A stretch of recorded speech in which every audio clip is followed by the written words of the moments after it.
What is going on, ladies and gentlemen? Welcome back to another episode of Moot Points. I'm your host, Dylan. Brian is out today. He is hiking in the Himalayas. Would you believe that? We have another jam-packed episode. So, hello, mate. Who are you? I'm you from the future. You were right about the Niners winning the Super Bowl, and I brought gifts for you. Look under the table, mate. What? Oh, dude, you got snacks and a Pokemon.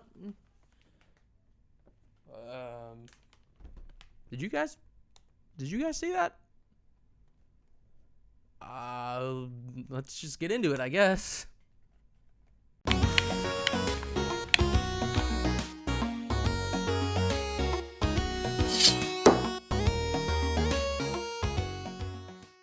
That was crazy, guys. Thank you, Dylan, wherever you went, for bringing me gifts. He brought me snacks. He brought me Gengar. And, before we get into it, I think we should just open him. So, Sean, can you just do this in really fast motion, please? Thank you.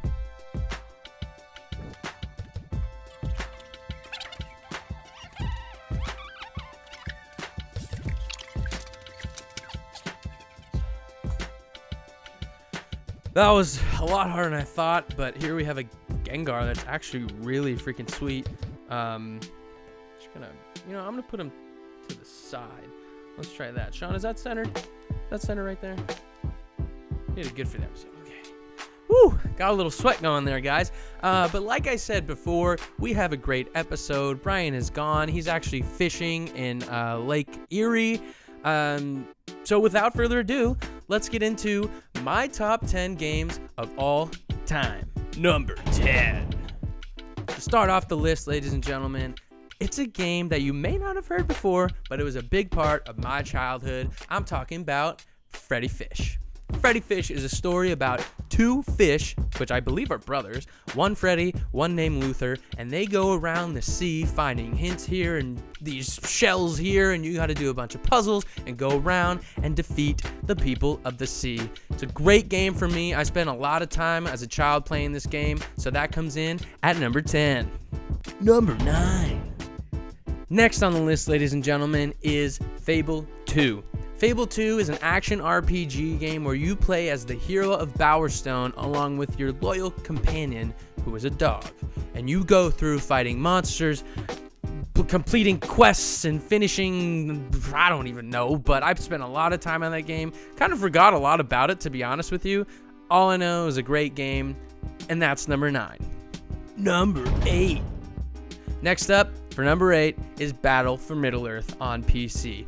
I know Brian used to play this game a lot with me. Like I said, he is skiing in the Swiss Alps. But Battle for Middleearth was a game about Lord of the Rings, and you could play as any heroes you wanted to. You would build up little cities and towers and have armies of orcs, or you could play as the Rohan warriors.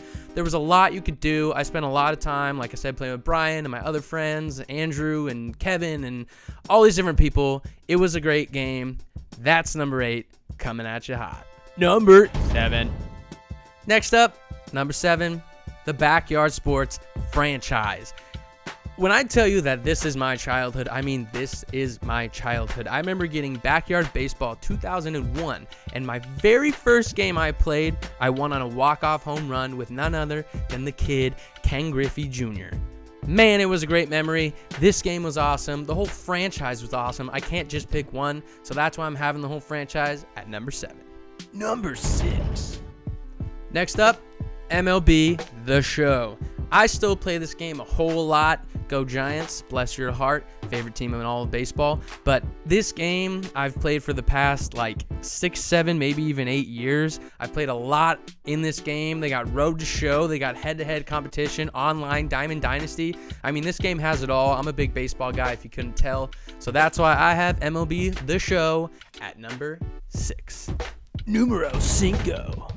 Now time for the top 5. Coming in hot at number 5 is Clash Royale. Clash Royale is a PvP game where you throw your troops against their troops. You have elixir counts, you have hog riders, elite barbarians, royal giants. I could go on and on. This game takes up a little bit too much of my time right now, but I love it, hence why it is number 5. Number 4. Next up, a fan favorite, Assassin's Creed 2. In Assassin's Creed 2, you play as the main character Desmond, and he jumps back in time to ancient Italy where he takes on the battle of the Assassins versus Templars, and you go into the character Ezio Auditore de Firenze. I hope I got that pronunciation right, but let me tell you, I'm going to tell you right now, this game was amazing. You have hidden daggers in your arms, you could jump into hay bales, you could assassinate people, you take down ancient big name people, you go along with Leonardo da Vinci, I think it was, and you know, I haven't played this game in a while, but I really should get back because the story was phenomenal, the gameplay was beyond its time, and it is definitely one of the best RPGs of all time. Number 3, guys, we are almost there. Sitting hot, real pretty, at number 3 is Halo 3. How fitting, guys. How fitting. Halo 3 is an amazing game. I don't have to give you any background because everyone knows Halo. But one thing that stuck out to me in Halo 3 was the gameplay, the awesome maps, and the Forge mode. I spent so much time in, I don't even know what it was, middle school, high school era, making maps and making race courses around different, maps with the mongoose and the warthogs and the ghosts. Halo 3 is a stellar game. I think majority of you guys would agree with me. I know Brian loves that game. Right now, he's crocodile hunting, so he'll be back next week. But sitting pretty at number 3 is Halo 3. Number 2, guys, is a game I haven't heard anyone dislike, to be honest with you. Grand Theft Auto 5, you ever heard of it? I have. Loved that game, spent a lot of time on it, did the story mode, made about $1 billion with Michael, Franklin, and Trevor. Can't tell you who my favorite is, but it's probably Franklin because of his driving ability. The game has a great online play. They're doing a lot of things. There's a bunch of different game modes. You can go around, get planes, blow things up. It's a great stress reliever. I'll put it that way. So, number 2, guys, Grand Theft Auto 5. Number 1. Number 1 is here. Can you guys guess what it is? There might be a few hints on the table, maybe even on my shirt, or maybe back there. That's right, the Pokemon franchise. I couldn't pick one. I've been playing this game since, I believe, 96 or 1999 when the first game came out. I've been collecting cards, playing the card game, playing the video games, playing Pokemon Stadium on the N64. I mean, this game's my childhood. I'm still a big fan, an avid fan of Pokemon. I really like, Red, Blue, Fire Red, and Leaf Green. Those are probably my favorite. But the other ones after that, Ruby, Sapphire, Emerald, Platinum, Black, White, they're all great. Literally, they're all great. And Pokemon has a sacred place in my heart, and it forever will. And for that, I thank these 3.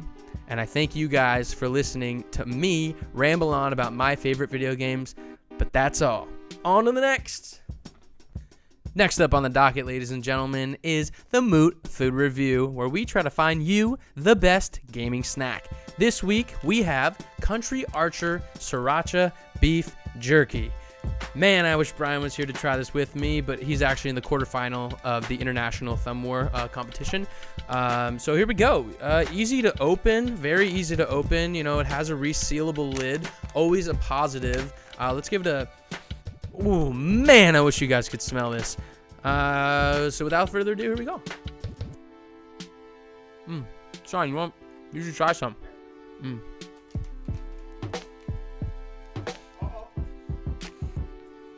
It's a good amount. It's good consistency. Very good flavor. The spice kind of jumps in a little bit later. Wow, actually has a really nice spice. Great, delicious, flavorful.